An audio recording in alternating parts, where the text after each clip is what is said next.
personal hablum minallah, juga ibadah dengan sesama manusia atau hablum minannas. Monggo ya dipun lanjut. Jadi tadi sudah saya berikan beberapa contoh bahwa pada realitas kehidupan kita saja ibadah ini tidak bisa akan terlepas dari orang lain. Maka jangan mentang-mentang kita ini sudah pinter ngaji, merasa lebih soleh, kemudian tidak mau terus berbaik kepada orang lain. Itu tidak bisa. Itu tidak bisa. Maka ketika Rasulullah Muhammad Sallallahu Alaihi Wasallam diutus oleh Allah ke muka bumi ini, ketika di Makkah, di sana banyak ayat-ayat Makkiyah yang menjelaskan tentang keimanan.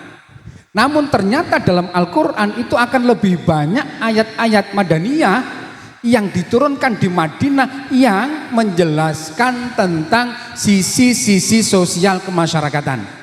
Bagaimana mengatur kehidupan bermasyarakat, baik itu dengan sesama muslim maupun yang non-muslim. Ini membuktikan juga bahwa betapa pentingnya kehidupan sosial, betapa pentingnya kesalehan sosial kita dengan masyarakat lingkungan sekitar kita. Innama bu'istu liutammima makarimal akhlak. Akhlak memang dari diri kita masing-masing, namun akhlak itu akan bersinggungan dengan orang lain, akan bersinggungan dengan sesama. Entah itu sesama manusia atau bahkan juga sesama makhluk yang lain seperti yang lainnya seperti hewan, tumbuh-tumbuhan dan lain sebagainya. Jangan dikira kita diciptakan Allah di muka bumi ini hanya untuk dengan sesama manusia, tidak. Maka kalau dalam keyakinan atau kebiasaan adat budaya orang Jawa, kalau kita di jalan naik motor, kemudian di sana kita nabrak hewan seperti kucing, maka apa yang disampaikan para guru-guru kita, mbah-mbah kita dulu, harus dirawat dengan baik. Itu bukan hanya karena medeni malati, bukan hanya itu loh, bukan. Tapi di situ ada sisi peri kehewanan, kira-kira gitu. Bagaimana kita juga menghormati bahwa itu ciptaan Allah. Contoh lagi dalam fikih misalnya, kalau yang yang putra itu kalau dalam fikih jangan kencing sembarangan, apalagi di lubang semut. Misal, itu contoh loh ya, contoh satu saja. Bagaimana ulama kita juga memperhatikan peri kehewanan gitu loh. Nah ini oke, saya lanjutkan.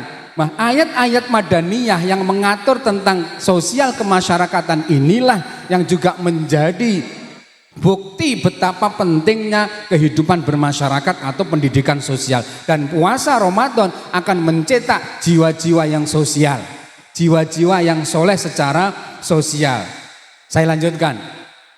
Ada satu hadis atau bahkan banyak hadis yang menyatakan di sana misalnya man kana yu'minu billahi wal yaumil akhir fal yukrim jarahu. Wa man kana yu'minu billahi wal yaumil akhir fal yukrim dhaifahu. Bayangkan, orang yang beriman kepada Allah dan hari akhir memiliki beberapa karakter, di antaranya satu, muliakanlah tetanggamu. Tetangga ini orang lain, orang di sekitar kita. Kebaikan kita kepada tetangga ternyata menjadi satu indikator, bahkan satu standar seseorang yang iman kepada Allah dan hari akhir. Loh, betapa pentingnya itu. Lagi, dan siapapun yang beriman kepada Allah dan hari akhir, maka muliakanlah tamumu. Memuliakan tamu menjadi indikator, menjadi sifat seseorang yang beriman kepada Allah dan hari akhir. Ini hanya beberapa contoh hadis saja yang bisa kita ambil manfaat, ilmu, pendidikan, bahwa ibadah yang kita jalankan termasuk Ramadan ini, puasa Ramadan ini akan mencetak jiwa-jiwa seorang muslim yang memiliki kesalehan sosial, yang memiliki kepedulian sosial. Nah, maka menjadi pertanyaan besar, manakala ada orang yang puasa Ramadannya katanya khusyuk, istiqomah, tapi malah tidak baik dengan tetangga, gitu. Makanya kalau dalam kitab-kitab itu diajarkan oleh para kiai, para bunyai, ajarannya begini. Lek kita atau ketika kita masak, ibu-ibu ini terutama, masak, goreng. Nah, bau masakan dan gorengan kita kok tercium oleh tetangga, maka hati-hati, jangan hanya dikasih baunya saja. Loh ini loh. Ya, teman-teman jangan hanya dikasih bau saudara atau tetangga jangan hanya dikasih baunya saja. Ya minimal sayurnya itu diokei kuai. Atau pepatah Jawa mengatakan gini, pagar tembok itu lebih pagar mangkok itu lebih kuat daripada pagar tembok. Nah, itu.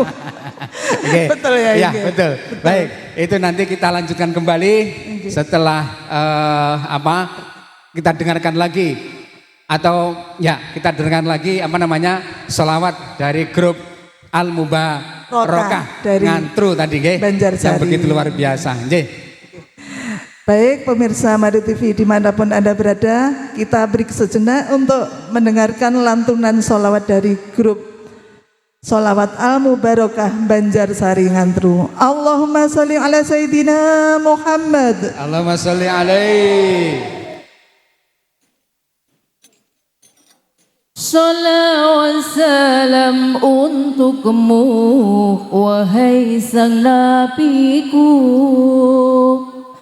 Aku rindu kepadamu hadirlah walau dalam mimpiku. Betapa ku ingin bertemu mencium tanganmu. Beri kami syafaatmu, akui kami sebagai umatmu. Sallu ala Nabi Muhammad. Allahumma shalli alaihi. An-Nabi sallu alaihi.